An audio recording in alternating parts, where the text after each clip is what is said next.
If you've always wanted to make a junk journal or a glue book or scrapbook, but you don't have access to a sewing machine, or you've been intimidated by the thought of sewing your pages together to make them into a book, stay tuned because I'm going to show you how to make this adorable junk journal out of just paper and glue and embellishments.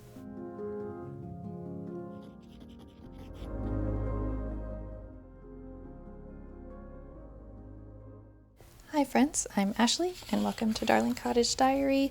Today I will be showing you how to use these pages that I'm actually sending out to my Patreon Ephemera Club. February 2025 is the month that I'll be printing these and sending them out. So if you join by March 1st, you will be receiving this as your ephemera parcel in the mail. However, if you're seeing this afterward, this will be available as a digital kit with a few extras that I do not have printed yet. In this video, you'll see those in later videos as I finish printing them out and I start decorating the journal.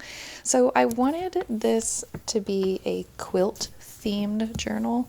That was what Ephemera Club voted on for this month, and I was very excited because I love to sew, I love quilting, so I created these digitals and printed them on really nice photo paper for them to receive and put this together. So it's very girly, it's very texture, it's very high in texture. I love that in pages. And so, and I didn't print the back side, I left them white because sometimes you want a blank page and sometimes you want a starting point. And so I wanted to offer both of those, but obviously if you're going to be printing these yourselves, you can print fronts and backs so that if you don't have to have the white pages, but I wanted to offer both of them. And then for my own personal journal, obviously I wanted to have them as well. Depending on the kind of backgrounds I wanted to make. So you are going to start, all of these are 8.5 by 11 American printed page sizes, and then just cut in half through the horizontal line and evened up as much as possible. And then you'll also see two lengthwise pieces that were cut. One is a little wider than the other, and one of them is going to be the binding itself, and the second piece will be the thing that holds the binding in place, little pieces that hold the binding in place. So the primary thing that's important is to remember, if you do have the white pages and the colored pages, if you want them to be consistent whenever you open the book up, it's important to alternate, have half of your pages, choose the page that you want to be your cover. For me, it's going to be the alphabet page, and then all the rest of them, they need to be half and half folded inward and outward to where the white is on the inside of half and the color is on the outside.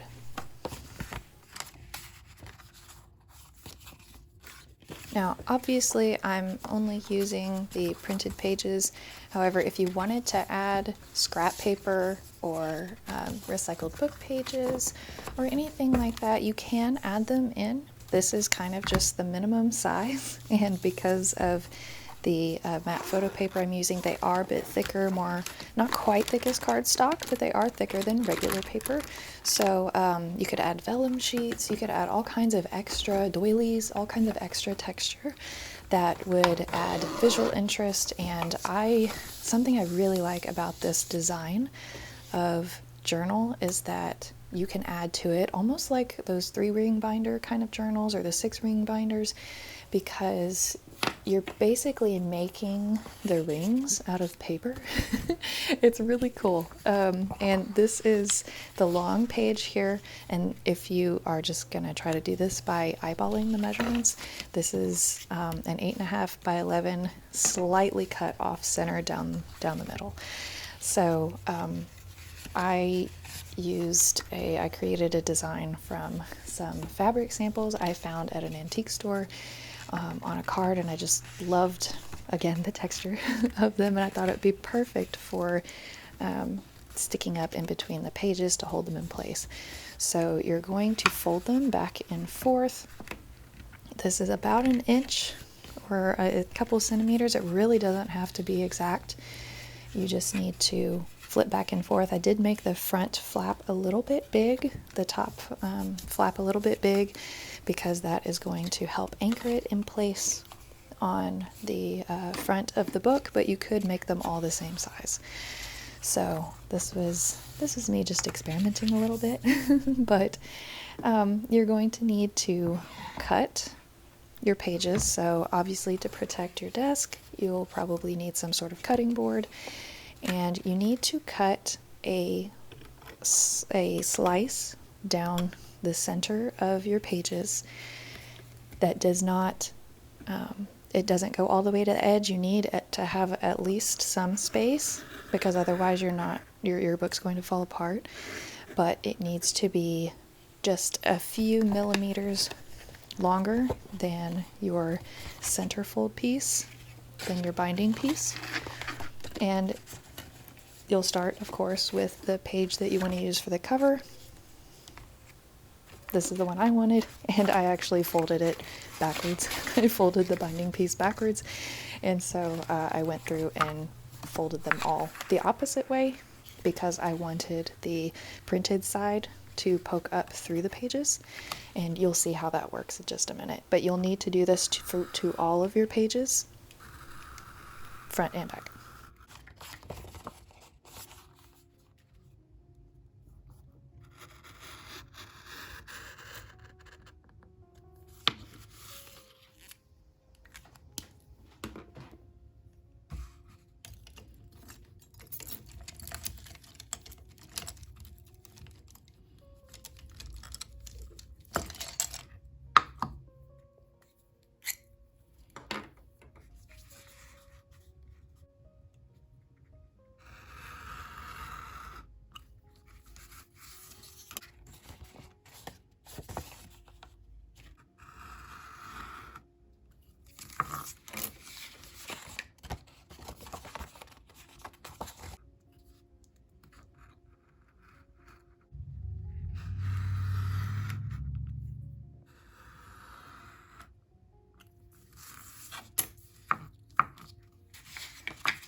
For creating the binding and keeping your pages in place, you will need to start with your outer cover and put the edge through the front. You'll be gluing that outside piece to the cover page, and then you'll need your first signature. Obviously, I'm only using 2 pages here, but you could have more than that.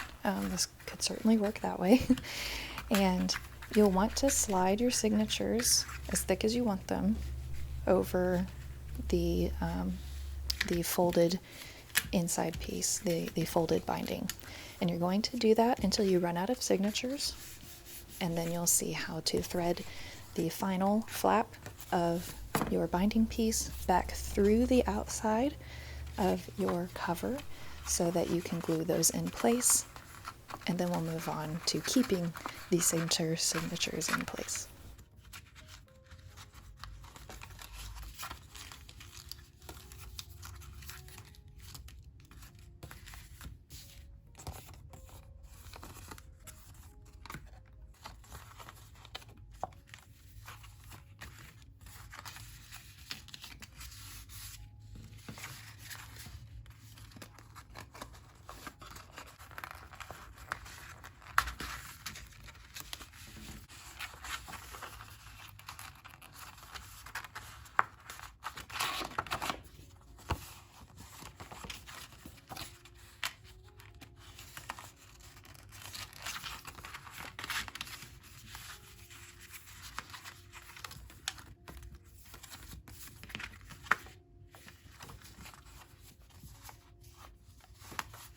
Now, as you can see here, you'll want to fold that last free flying piece back through the center fold, and the tension from the signatures is going to keep that in place until you have glued down the flaps to the outside piece. Now, again, you could double print these if you wanted to, if you're using the digital kit. I didn't because I knew I wanted to cover them. But again, that is up to you. You have a whole, it's 2 layers, 2 sections of the centerpiece that you could use, and as you'll see, I'm going to cover the white pieces with sections of the printed paper.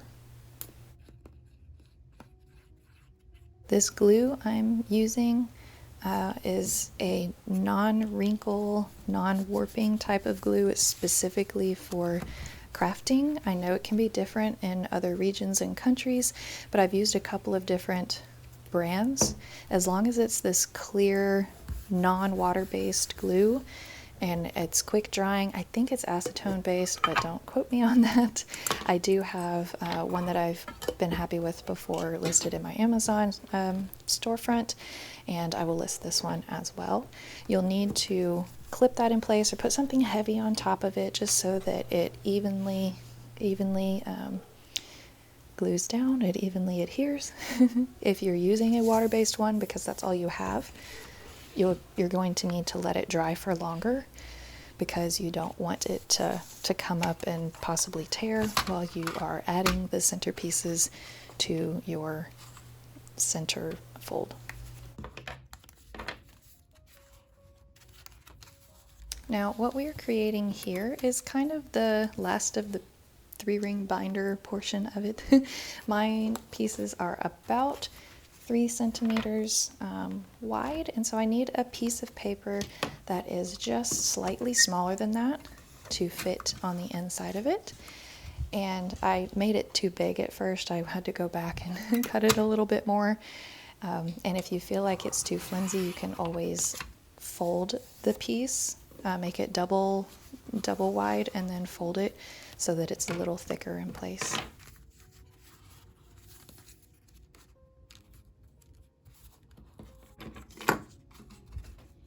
Now you will need to continue to repeat this process until you have these smaller pieces holding your signatures in place.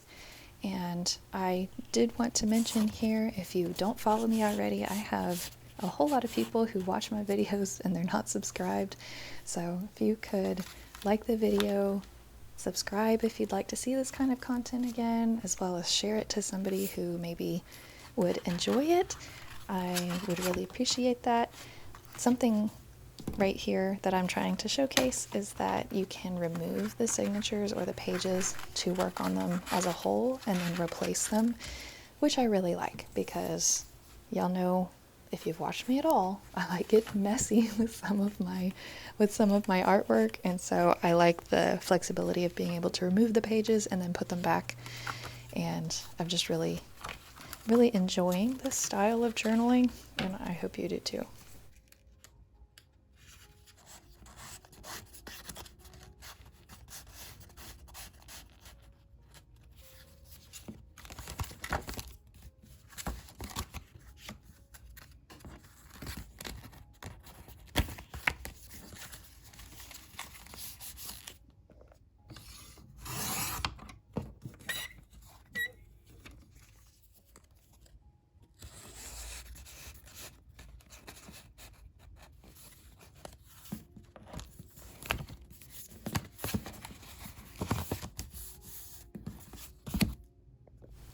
So now that we have completed the basic construction of the journal, you can see how those centerfold pieces and the extra anchor pieces keep all of the signatures in place.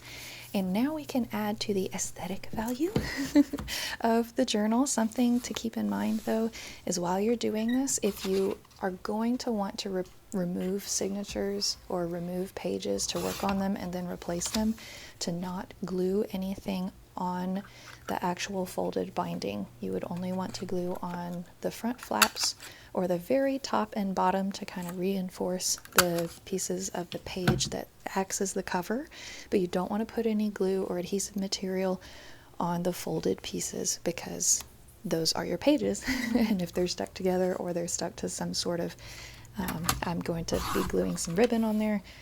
If they're glued on there, then you can't remove it. They'll be stuck in place. So just keep that in mind as you're working.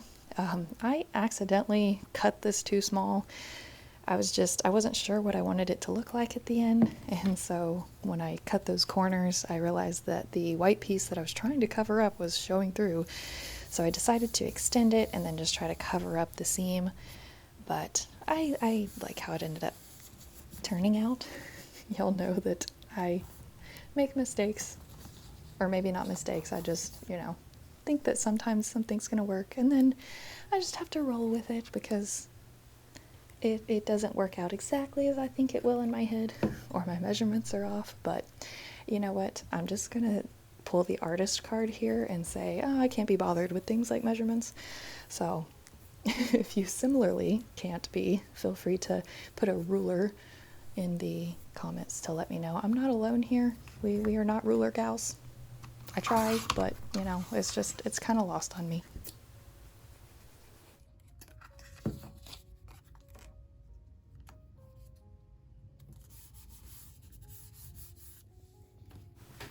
Now, as I was saying, right here, you don't want to put any adhesive. You could just leave it open like this. I think there's some beauty in that kind of binding as well. But I did want to have, because it's a sewing / quilting type of themed journal, I did want to have some actual fabric. And to be fair, I like how stitches look, and so I did stitch a little extra frilly ribbon on the top of this, but it's not integral to the binding, so we're going to say that we're going to let it slide because the binding method itself does not require any sewing. I just can't seem to make a journal without the aesthetic threading somewhere on my journal.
Now, if you have a hot glue gun, this might be a good place to use it. Just, as I said, don't cover any of the actual pages where they're folded.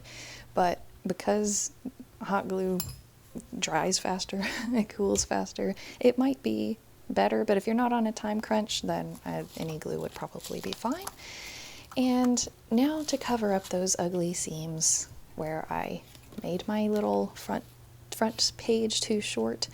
So this sticker, this little hexy sticker, I made those, and those are going out with Ephemera Club as well. And I have a collection of those that will be on my website March 1st as well. So I'm trying to release something on my shop page because I've kind of been neglecting my shop the last year. So, and giving all of my attention to Patreon. So I'm trying to make other things available more often. And they're watercolors of actual hexies I've sewn on one of my little quilts. So I don't know, they all kind of the color coordinate, and I think they'd be cute because they're that type of sticker that you can write on, so you can use it to label things or just to make something look very cute. But I thought just some cute little embroidery type of circles on the bottom portion with the sticker in the middle, and then an actual little fabric doily lacy flower would be cute right at the top, and just kind of slightly offset. Y'all know me, I don't like things that are too even or too perfect, so this journal is no exception. So obviously decorate it however you like. I would love to see what you make, and please tag me on social media if you make something using my digitals or something from Patreon, especially in our Discord server as well. That would be great. So I decided to name this journal So Pretty, so SEO, haha, nice little pun there. But so that I'm planning to maybe not keep every page that I make in it sewing theme, but I think it'll turn out. I think it'll turn out really cute. I'm definitely going to keep with the color scheme though. I really like the color coordination of the pastel pinks and blues. And yes, fair warning, if you didn't notice, this photo paper really likes stickers. So it's not a kind of paper that releases stickers easily. So just be forewarned that be really careful when you're placing those stickers using this kind of paper, because it is not forgiving at all. And when you do get it up, I don't know if you saw that, some of the ink came up too. Anyway, thank you so much for being here. I will be quiet now, and I hope you have a wonderful week. Please let me know if you made it to the end by leaving a little sewing emoji, one of the little needles and thread, or the spool of thread, just so I know that you were here and that you like these kind of videos. And I hope you have a wonderful week and you find some time to be creative for yourself. Take care, friends. See you next week. Bye.